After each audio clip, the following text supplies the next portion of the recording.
to Los Santos, the city of celluloid, sin, and cellulite removal. From dead starlets in Vinewood, to the gangbangers in Davis and Strawberry, and terracels in Chumash, to the drunken tourists in Del Perro Pier. It's time to take a look inside this cesspit of destroyed dreams, drug-addled degenerates, and deluded desperados that make up this great city of lights. Hi, I'm decorated FIB agent Stephen Haynes. The FIB, the police department, and the sheriff's office are fighting a war out here every day in a city where dreams too often become wet with tears. The Los Santos docks. This is where it all begins. The second largest port in the world, the great orifice of American capitalism. Stuff coming in, garbage going out, and hidden in over 2 million containers a day, God only knows where.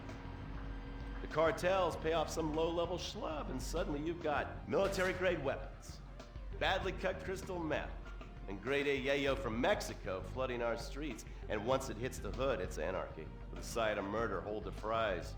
Or maybe the Chinese are slipping some of our high-security weapons systems in with the recycling, and we're giving up our national security for nothing? Who knows? Who cares?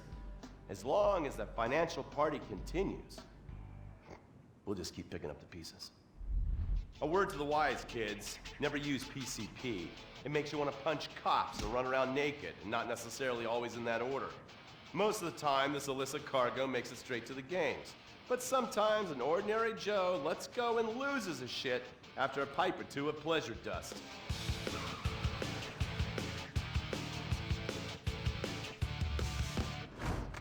The Vagos. Bloodthirsty Chicanos with a predilection for pain, papaya juice, and spicy plantains. They're one of the largest Mexican street gangs in the city, with rumored connections to several major mafias. While half the battle out here is fought with guns, the other half is with informants. Sometimes you need to become the bad guys to bust the bad guys. All right, guys, let's go. When the ballas and the families aren't shooting each other, they're selling the dope that the junkies are shooting into their veins.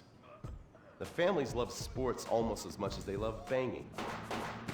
Flashy, arrogant, competitive, and aggressive, they are lifelong bitter enemies of the ballas. Wearing the colors of the feud or the corkers, the families call themselves Gang Green. Of course, like all families, they love a good squabble. Subdivided into sets, such as the Chamberlain Gangsters or the Carson Avenue set, it turns out the families love shooting each other almost as much as they love shooting ballas. Now, the LSPD have had many run-ins with various family sets over the years. With the ballas, the FIB take a more community outreach approach. Hey guys, stay out of trouble now. Suck my Steve Haynes. Now, the ballas fly the colors of the Los Santos Panic, or the Boers, purple, because they are the bruise on the face of this city. While some thugs obviously prefer 4 wheels, other desperados prefer 2.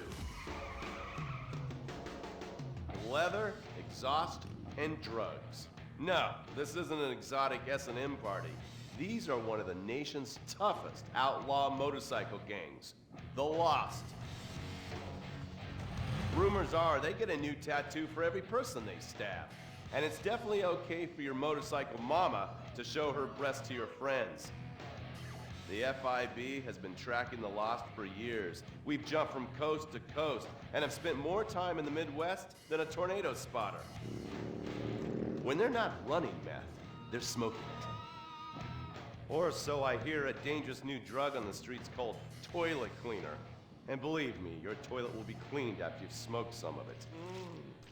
Of course, Vinewood being Vinewood, it's not all about leathery dudes trying to show off on their motorbikes or roided up gangbangers stuck in some 90s time warp. This is the town that made mass murder into nostalgia. Of course, to become truly popular, your murder has to be both unsolved and gruesome. In a town full of alien spotters, adults dressed as zombies, and entertainers dressed as cartoon characters, it takes something particularly awful to really catch people's attention. The famous, unsolved murder of a Vinewood starlet is one such case. For years, horny nerds have wondered what happened to Leonora Johnson, and if they would have plucked up the courage to speak to her or kill her themselves. It's inspired filmmakers, writers, and copycat killers. Conspiracy theorists have blamed various celebrities, the mayor, the Soviets, short skirts, women's liberation, and hidden aliens embedded amongst us for the murder. But not all crime is premeditated. Maybe drinking's your thing. Look at this drunken buffoon, proving that there doesn't always need to be criminal intent to cause serious criminal damage. Or maybe you're just an overprivileged poppycock, living on daddy's pension and protesting about the unfairness of capitalism. Maybe stock market manipulation is your bag, or loan sharking, double identity theft, assassination, or even worse, swinging. On our next episode, I, Stephen Haynes, will show you the flashier side of crime in Los Santos. Illegal street racing, cocaine, and vice. Yes, speed, snort, and sex. The alliterative threesome that helped hook America on the underbelly of paradise.